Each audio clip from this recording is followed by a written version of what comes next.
Ganderbal police ने मिलिटेंटों के 3 साथियों को गिरफ्तार किया है। उनका ताल्लुक हिजबुल मुजाहिदीन से है। गुज़श्ता माह नुनर गांदरबल में बीजेपी लीडर पर हुए हमले में उन्होंने मिलिटेंटों की काफ़ी मदद की थी। इनकी शिनाख्त कैसर अहमद शेख, हिलाल अहमद मीर और आसिफ अहमद मीर के तौर पर हुई है। तीनों का ताल्लुक गांदरबल से है। ये तीनों बैंक और एटीएम्स में प्राइवेट सिक्योरिटी गार्ड की हैसियत से काम कर रहे थे। पुलिस ने कहा कि मामले में जांच जारी है और मजीद गिरफ्तारियां मुतवक्के है। बताया कि गांदरबल में 6 अक्टूबर को यहाँ बीजेपी के वाइस प्रेसिडेंट मिस्टर कादिर पे नुनर में मिलिटेंट्स ने अटैक किया था इवनिंग में, और उसमें एक हमारा जवान शहीद हो गया था, अल्ताफ हुसैन। और इन रिटेलिएशन स्विफ्ट एक्शन में उसने एक मिलिटेंट को मार दिया था। फर्दर हमने उस समय सीन ऑफ क्राइम का एग्जामिनेशन किया तो हमें पता चला कि उसमें पॉसिबिलिटी है एक और मिलिटेंट के इन्वॉल्वमेंट की, उसके ब्लड ट्रेल्स मिल रहे थे। मिलिटेंट जो मारा गया उसकी बॉडी से हमें पोजेशन से कुछ इंक्रिमिनेटिंग डॉक्यूमेंट मिले थे along with the arms and ammunition. और वो जब इन्वेस्टिगेशन किया गया पता चला कि यहाँ हमारे गांदरबल के कुछ यंगस्टर्स हैं जो कि इंटरनेट ही सिर्फ यूज कर रहे हैं, और उसमें भी कुछ एप्लीकेशंस यूज किए हैं, जैंगी, ओनियन, सेक्रेट करके ऐसी।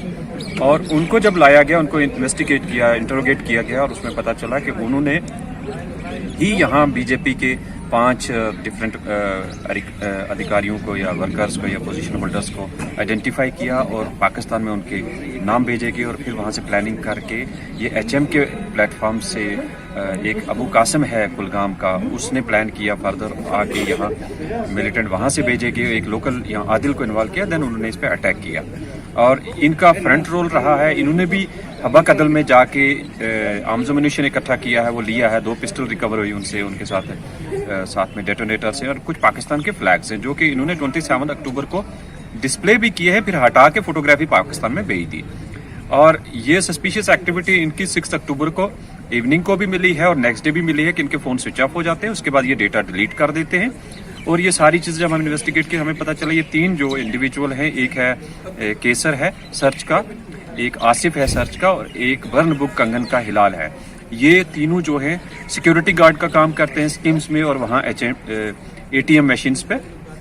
और इन इंडिविजुअल्स को मोटिवेट किया गया है थ्रू सोशल मीडिया, और उसके बाद व्हाट्सएप पे इन्होंने कम्युनिकेशंस किए हैं, फिर ये सस्पिशियस एप्लीकेशंस यूज किए हैं। अब हमने इनको अरेस्ट किया है। सो अरेस्ट में रिकवरी के दौरान हमारे साथ concern army unit 24 R 5 R और सीआरपीएफ की 118 और 115 बटालियन के कंपोनेंट्स भी रहे हैं रिकवरी के टाइम। बाकी जो इन्वेस्टिगेशन की टीम जो हमारी special investigation team headed by additional SP and DSP operation and DSP headquarter, वो अभी भी इन्वेस्टिगेट कर रहे हैं। इनको हमने अरेस्ट करके कोर्ट में पेश किया और आगे हम इनको केस में प्रोसिक्यूट करके चालान करेंगे। जम्मू कश्मीर के लेफ्टिनेंट गवर्नर मनोज सिन्हा का कहना है कि कश्मीर में बेगुनाह को छेड़ो मत और गुनाहगार को छोड़ो मत की पॉलिसी पर काम होगा। न्यूज़ 18 के साथ खास बातचीत के दौरान सिन्हा ने कहा कि शोपियां फर्जी इनकाउंटर के मुतासरीन को इंसाफ दिलाने का यकीन दिलाया गया था। उन्होंने कहा कि सिक्योरिटी फोर्सेस के हौसले पस्त नहीं किए जा रहे हैं। ये जम्मू कश्मीर में, खासतौर पे कश्मीर वैली में, जहाँ पर आतंकवाद एक सच्चाई रही है पिछले 3 दशक से, वहाँ पर कई बार ऐसा भी घटनाक्रम हुए जिसमें कि निर्दोष मारे गए, जो फौज की तरफ से कार्रवाई हुई। और उस बीच आपका एक बयान भी आया खासतौर पे जो शोपियाँ वाली घटना थी उसको लेकर। तो क्या ये मलहम लगाने का जो सिलसिला है उसको आप और आगे बढ़ाएंगे? और इसमें जो है सो कहीं ऐसा तो नहीं कि दोनों कोई कॉन्ट्राडिक्शन तो नहीं है, चूँकि कहीं फौज तो दबाव में नहीं आएगी कि जो है कार्रवाई हमारे खिलाफ होनी शुरू हो जाएगी, कहीं हमें फंसाया तो नहीं जाएगा? किस तरीके से इस बैलेंस को क्रिएट करेंगे आप? नहीं, मैं इसे इस तरह से नहीं देखता हूँ, और मैं बहुत आभारी हूँ इंडियन आर्मी के चीफ और हमारे जो कमांडर्स हैं। वहाँ पर गलती हो जाती है, और हम एक ऐसे स्टेट हैं, अगर हम देश की बात करें तो अगर गलती हमसे हुई है तो हम खुद स्वीकार करते हैं, किसी दूसरे की ज़रूरत नहीं कोई हमको बतावे। और उन लोगों ने भी इसे उसी रूप में देखा, मैंने भी उसे इसी रूप में देखा। और मुझे खुशी है कि मैं खुद गया था, चल करके पहाड़ पर चल करके उनके परिजनों से मिला था, उनकी डेड बॉडी उन्हें सुपुर्द कराई थी, और उनको भरोसा दिया था कि पूरा जम्मू कश्मीर का प्रशासन आपके साथ है, और भारत के प्रधानमंत्री की मंशा है कि आपकी पूरी मदद की जाए। और मैं आश्वस्त करना चाहता हूं कि इसी दिशा पर हम आगे बढ़ेंगे। इसमें फौज को डिमोरलाइज करने या फोर्सेस को डिमोरलाइज करने का कोई सवाल नहीं। मैं एक दिन पुलिस के कार्यक्रम में गया था और मैंने उसमें साफ तौर पर कहा था कि बेगुनाह को छेड़ो मत और गुनहगार को छोड़ो मत। मैं समझता हूँ यही हमारी नीति आगे भी चलने वाली है। एलजी मनोज सिन्हा ने कहा है कि 3 या 4 नवंबर को पंचायती इंतखाबात का ऐलान होगा।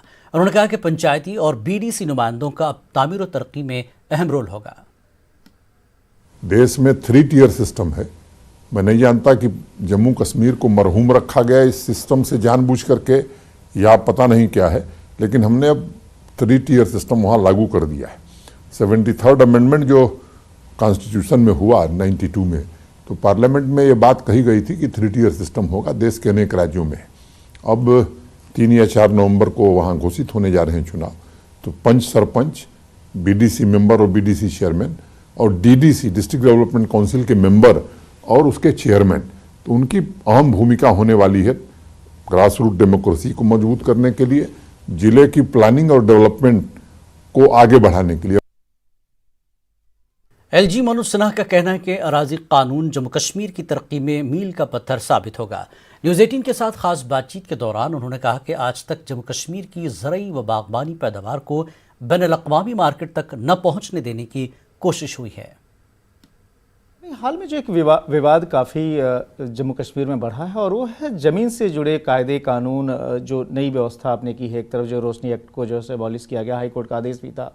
दूसरी तरफ जो है आपने जो दूसरे प्रोविजंस किए, जम्मू कश्मीर की जितनी भी पार्टियां हैं वो ये कह रही हैं कि यह जो है जम्मू कश्मीर के लोगों को इससे काफ़ी बड़ा नुकसान होने जा रहा है। मुझे लगता है कि 70 साल की नाकामियों को छिपाने के लिए एक फॉल्स प्रोपेगेंडा वहाँ शुरू किया गया है। और रोशनी एक्ट के फैसले को अगर आप देखेंगे, उसकी बारीकियों में आप जाएंगे, तो 3,48,000 कैनाल ज़मीन में से 3,40,000 कैनाल ज़मीन मुफ्त में बांटी गई। और हाईकोर्ट ने जो टिप्पणी की है वो बड़ी इंटरेस्टिंग है। उन्होंने कहा कि सरकार केवल ट्रस्टी है उस ज़मीन की, सरकार खैरात में बंदर बांट नहीं कर सकती है। वो आप एजुकेशनल इंस्टीट्यूशन के लिए दे सकते हैं, हॉस्पिटल बनाने के लिए दे सकते हैं, इंडस्ट्री लगाने के लिए दे सकते हैं, पार्क बनाने के लिए दे सकते हैं, लेकिन इन कामों के लिए तो ज़मीन नहीं दी गई।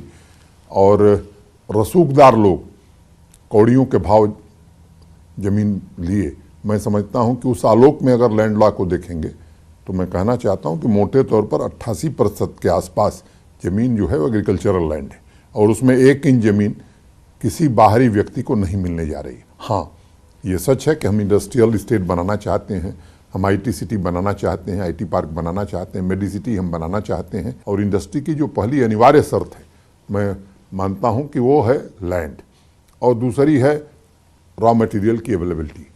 तो कश्मीर, जम्मू कश्मीर इस मामले में समृद्ध है। हॉर्टिकल्चर, एग्रीकल्चर, एप्पल देश का 3/4 वहाँ होता है, वॉलनट सबसे ज़्यादा और अच्छी क्वालिटी का वहाँ होता है, दुनिया का सबसे अच्छा केसर वहाँ होता है। वहाँ के लोगों को जानबूझ करके दुनिया के पटल पर इनका सामान न बिके, आर्थिक रूप से ये संपन्न न हो, मुझे लगता है कि कुछ लोगों ने किया था। और ये लैंड लॉ जम्मू कश्मीर के विकास में मील का पत्थर साबित होगा। जम्मू कश्मीर में गुज़श्ता 1 बरस के दौरान मरकजी हुकूमत ने तामीर तरक्की के मुख्तलिफ काम शुरू किए हैं। वज़ीर-ए-आज़म डेवलपमेंट प्रोजेक्ट के तहत काफ़ी काम हो रहे हैं। कोरोना की वजह से काम कुछ मुतासर हुए। होता ये रहा है कि जम्मू कश्मीर में जो है प्रशासनिक या फिर फौजी पृष्ठभूमि के वहाँ पर गवर्नर या लेफ्टिनेंट गवर्नर रहे हैं। आपकी ये जो पृष्ठभूमि है और उसमें जो है जम्मू कश्मीर के लिए जो रोड मैप तय किया गया था, कितनी सफलता उसमें मिल पाई है पिछले 1 साल में? पिछले 1 वर्ष में भारत सरकार ने अनेक नई पहल जम्मू कश्मीर के लिए प्रारंभ की और ख़ास तौर से PMDP, प्रधानमंत्री development plan, PM development plan में लगभग 55,000 करोड़ रुपए की डिफरेंट प्रोजेक्ट्स वहाँ सेंक्शन हुई। एक कठिनाई पूरे देश या पूरी दुनिया ने फेस की, जिसे जम्मू कश्मीर ने भी फेस किया, वो कोविड की चुनौती थी। और वो एक ऐसी चुनौती थी कि पूरा प्रशासन उस चुनौती से निपटने के लिए अधिकांश समय दे रहा था। और मुझे लगता है कि उसके कारण थोड़े काम की रफ्तार कम हुई, देश में भी, दुनिया में भी और जम्मू कश्मीर में भी। लेकिन अगर पूरे परिवेश में आप देखेंगे तो 2-2 AIIMS, 5-5 medical college, 2-2 IIT, IIMs, NIFT, bone institute, इस तरह के अनेक इंस्टीट्यूट ऑफ एक्सेलेंस, वो 4 लेन सड़कें हों या टनल्स हों, जो जिला टनल का काम अभी शुरू हो रहा है। स्पोर्ट्स के फील्ड में देखें तो मुझे लगता है कि पीएमडीपी में 200 करोड़ रुपया जम्मू कश्मीर को मिला है। हर जिले में इंडोर स्टेडियम, अच्छा स्टेडियम, स्पोर्ट्स इंफ्रास्ट्रक्चर में मैं कह सकता हूं कि जम्मू कश्मीर देश का सबसे उम्दा राज्य हो जाएगा। नाज़रीन, एलजी मनोज सिन्हा के साथ ये तफसीली बातचीत आज रात 9:30 बजे आप देख सकते हैं न्यूज़ 18 उर्दू पर। और आगे बढ़ते हैं, जम्मू कश्मीर इंतजामिया ने अराजी कवानीन का दिफा किया। प्रिंसिपल सेक्रेटरी रोहित कंसल ने कहा कि स्टेट कवानीन अवाम मुखालिफ थे। उन्होंने कहा कि निज़ाम को साफ करने और गैर ज़रूरी कानूनी चाराजोई से बचने के लिए नए कानून की ज़रूरत थी। कंसल ने बताया कि 11 कवानीन मनसूख कर दिए गए हैं और नए चैलेंजों को पूरा करने वाले नए कवानीन मुतारफ़ किए गए हैं। उन्होंने सियासी जमातों के इल्ज़ामात को भी मुस्तरद किया। कंसल ने कहा कि सिर्फ गैर ज़रई अराजी को सख्त हिदायत के तहत फ़रोख्त करने की इजाज़त दी गई है। ज़रई ज़मीन सिर्फ यूटी के ही किसानों को फ़रोख्त की जा सकती है। Political parties have said J&K is now on sale. Some others have said or commented that there is no protection in J&K with regard to land on similar lines as it has been given to people in other states. We think there is a lot of misapprehension, misinformation, and lack of clarity on all these issues. Quite obviously, many of these laws had become outdated, obsolete, and as new laws kept getting added, the system of land laws, when looked at as a whole, suffered from not only redundancy and obsoleteness, but also ambiguities and contradictions. And in many cases, the laws that were in existence were clearly regressive and anti-people. Rohit Kansal ने कहा कि high court की हिदायत के मुताबिक रोशनी act के तहत गैर कानूनी तौर पर मुंतकिल की जाने वाली तमाम अराजी को दोबारा हासिल कर लिया जाएगा। उन्होंने कहा कि जम्मू कश्मीर में मुसल्लह अफवाज को अराजी की मुंतकिली का अमल ज़रूरी इक़दामात के तहत किया जा रहा है। Section 3 of the Land Development Act has absolutely nothing to do with transfer of any land to the armed forces. The transfer of land to the armed forces or to any other body will, for that matter, continue to be governed by the acquisition and requisition laws which we have at the moment and other relevant laws. All that this section does is exempt the armed forces from operation of certain aspects, developmental aspects, and places the onus on the armed forces themselves to ensure that those developmental parameters and those development regulations are met. How does it do it? Now, what are the 5 safeguards which have been provided? 1, this will only be applicable to lands which are legitimately acquired or legitimately available with the armed forces. 2, this can only be done if an officer not below the corps commander, who, as you are all aware, is an officer of the rank of the Lieutenant General, one of the senior most officers, only at a request at that level. 3, this can only be for operational and training purposes. 4, this can only be at the absolute discretion and satisfaction of the government that such conditions are met.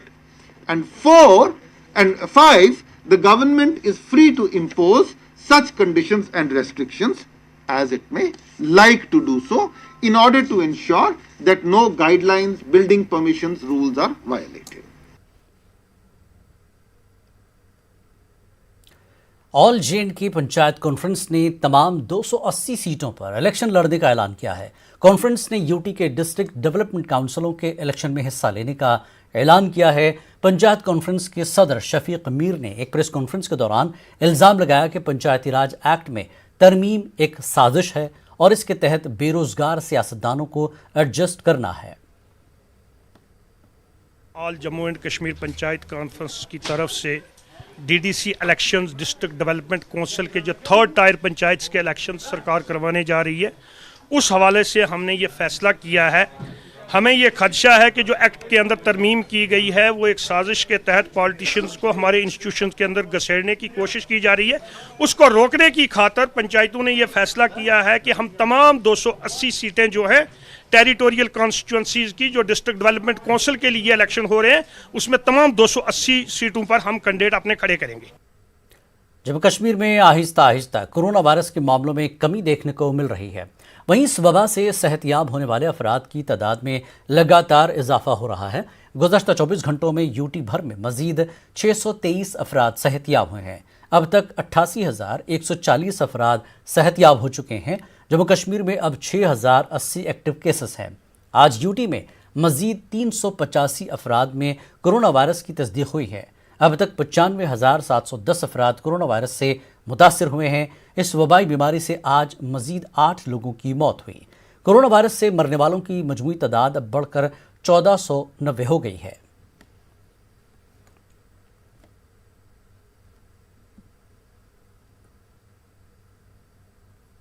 खबरों का यह सिलसिला जारी रहेगा एक break के बाद।